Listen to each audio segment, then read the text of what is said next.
It was the third evening in a row my youngest had come inside with welts on both arms. We had not changed anything. We had not moved. We had not done anything differently than every summer before it. But that summer the mosquitoes were relentless and I was done. I did not call anyone. I did not go to the hardware store and buy a box of something with a warning label longer than my arm. I went to my spice cabinet and to my kitchen garden. And I did what the women in my family have done for longer than anyone alive can tell me, because it was simply what you did when something needed fixing and you had a household to run and no patience for problems that kept coming back. By the following evening, we sat on that porch until dark without a single bite. My name is Sarah Yoder. I keep a homestead with my family, and everything here, from the soil in the garden to what we hang on the porch in July, comes from methods passed down through generations of women who figured things out the hard way and wrote nothing down because they never had to. It lived in the hands, in the kitchen, in the knowing. I'm going to give it to you today. No spray trucks, no contracts, no chemicals that kill everything they touch, including the bees and the butterflies your garden depends on. Just what works, and what it costs, and exactly how to do it. Before I show you the method, I need to explain one thing, because if you do not understand this, you will do half the work and wonder why you are still getting bitten. The mosquito biting you in your yard was not blown in from somewhere else. It was born in your yard, in water, standing water, and not very much of it. A female mosquito needs less water than fills a coffee cup to lay her eggs. The saucer under a flower pot, the low corner of a folded tarp, a clogged gutter holding 3 days of rain, the wheelbarrow left out after a storm. She lays up to 300 eggs at once, and they hatch in 24 to 48 hours. This is why the spray candles and the plug-in zappers do almost nothing. By the time you are fighting the mosquito in the air, she has already laid eggs somewhere on your property. 300 of them. That hatch tomorrow. You are not behind the problem. You are at the end of a cycle that started a week ago in a place you walked past without noticing. What my grandmother understood, and what her mother understood before her, is that you do not fight the mosquito when it has wings. You stop it before it gets wings. That is the first part of this system. And the second part makes your yard a place the ones that do hatch simply do not want to be. Together, those two parts cost less than $30 for an entire summer. Less than one visit from a company that will be back next month wanting the same fee. The first part is the water. Give yourself 20 minutes and walk the whole property once. You are looking for anything that holds water. Anything. The gutters are first. Always the gutters. A clogged gutter holding a puddle of standing water is the single most productive mosquito breeding site on most properties, and it is above eye level, so most people never think about it. Every pot, every saucer, every planter without drainage. If it holds water and sits still, mosquitoes are using it. The bird bath. Change the water every 2 to 3 days. A bird bath with fresh moving water does not breed mosquitoes. A bird bath that goes a week without being changed is a nursery.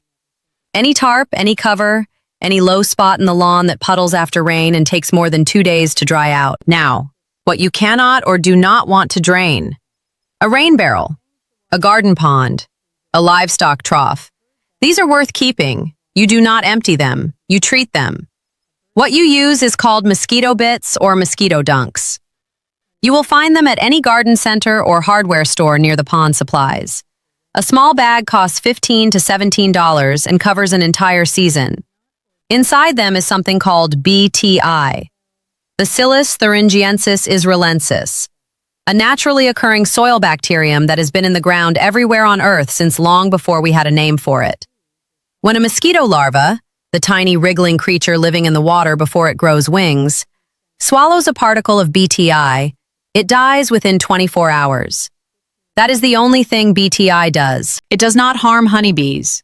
It does not harm butterflies, dragonflies, birds, frogs, fish, or any animal drinking from the water. The reason is the gut chemistry of a mosquito larva is alkaline in a specific way that activates the toxin. A honeybee's gut is built completely differently, so is yours. Germany has been using BTI in national mosquito programs since 1981. States here use it in marshland from airplanes. It is the safest mosquito control material available anywhere, and it costs $17 at the garden center. One heaping spoonful of mosquito bits in a container of standing water kills every egg laid there for 2 to 4 weeks. One dunk dropped in a rain barrel or pond lasts 30 days. Treat every water source you are keeping. Drain every one you can. Walk the yard again after heavy rain. New puddles mean new breeding sites. That is the first part. Now the spices. The mosquito finds you through smell, carbon dioxide from your breath, the warmth radiating off your skin, the compounds your body releases through perspiration. She is drawing a map of you from up to 100 feet away and following it. She is also repelled by certain scents just as powerfully, and those scents come from the spice cabinet and the kitchen garden. The ones our community has relied on for generations are cloves, rosemary, lavender, and peppermint. Not purchased sprays, not candles. The raw plant and the raw spice, used the right way. Here is the bundle my grandmother made and that I make today exactly the same way. Take a piece of muslin or any plain cotton cloth about the size of your hand. Place 15 whole cloves in the center. Add a generous pinch of dried rosemary or a fresh sprig if you have it growing. A small handful of dried lavender flowers if you have them. Gather the cloth up and tie it with a length of twine. Make 3 or 4 of these. Hang one near the door you use most to come in and out. Hang one at each end of the porch or seating area. Hang one from the fence post nearest where the family tends to gather in the evening. Each bundle holds a scent radius of 8 to 10 feet. 2 weeks before you refresh the cloves. The reason cloves work as well as they do is a compound called eugenol. It is the same compound used in certain dental treatments. At outdoor concentrations, it is intensely disorienting to a mosquito navigating by scent. She loses the map. She cannot track to you. Lavender carries linalool. Peppermint carries menthol. Rosemary carries 1,8-cineol. All 4 have been tested for mosquito repellency. All 4 perform as well as or better than DEET at close range, without a single warning label. The cost of enough cloves and dried rosemary to make a season's worth of bundles, about $4.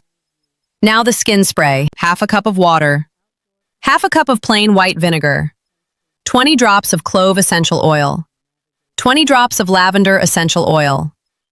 Pour it into any small spray bottle. Shake before each use, and apply to exposed skin before going outside. It smells like a kitchen. It does not sting.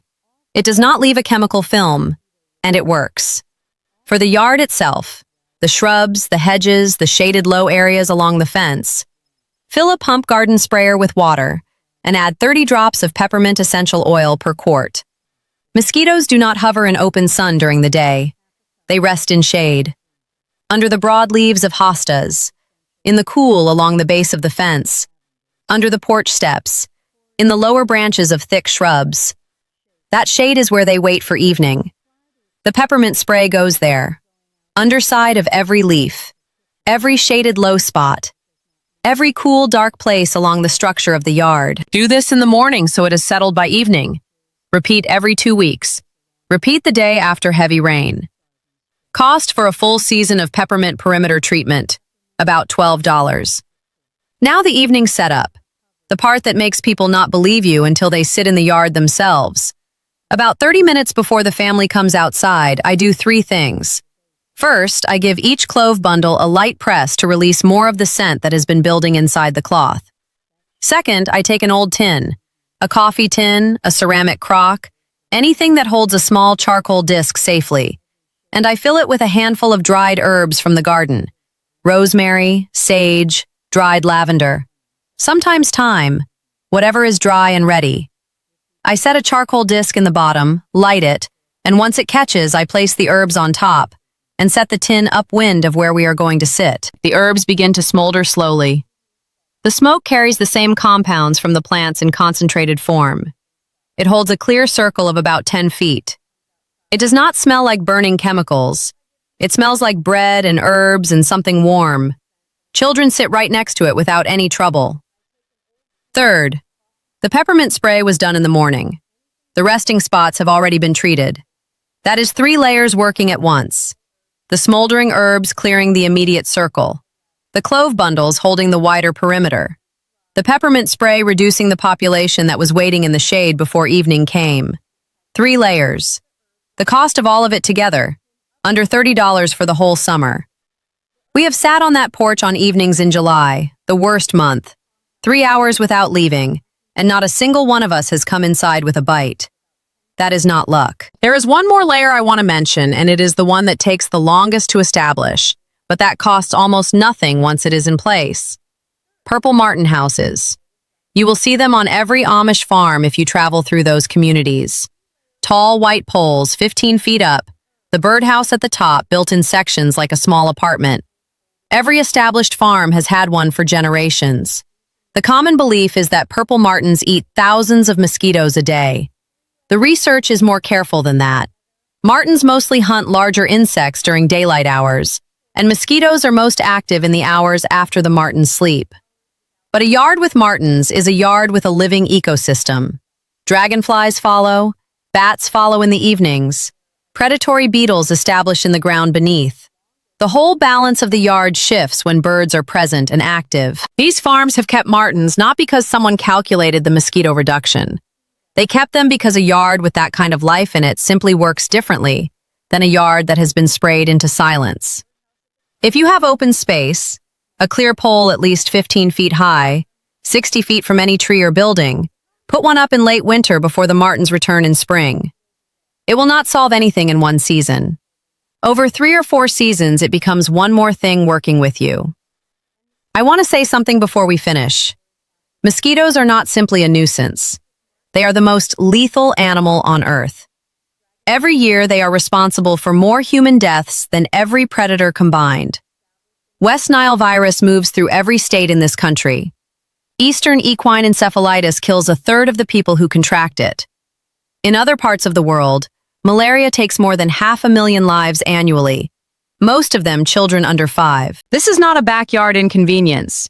It is a real risk that families have a real responsibility to manage. And the answer being sold to most families, the quarterly spray truck, the chemicals that kill every insect in a 50-foot radius, including every bee and butterfly your garden depends on, that is not protecting your family. It is making the problem worse every season by destroying the predators that would have helped you. The system I have shown you today protects your pollinators. It is safe around children and animals. It uses materials that have been in homes and kitchens for 2 centuries, and it costs less than 1 visit from a company that will need to come back. Before I go, I want to tell you about something that I think will be useful to families who want to carry this further. My husband Hope has spent years traveling and documenting the full range of traditional methods used across our community.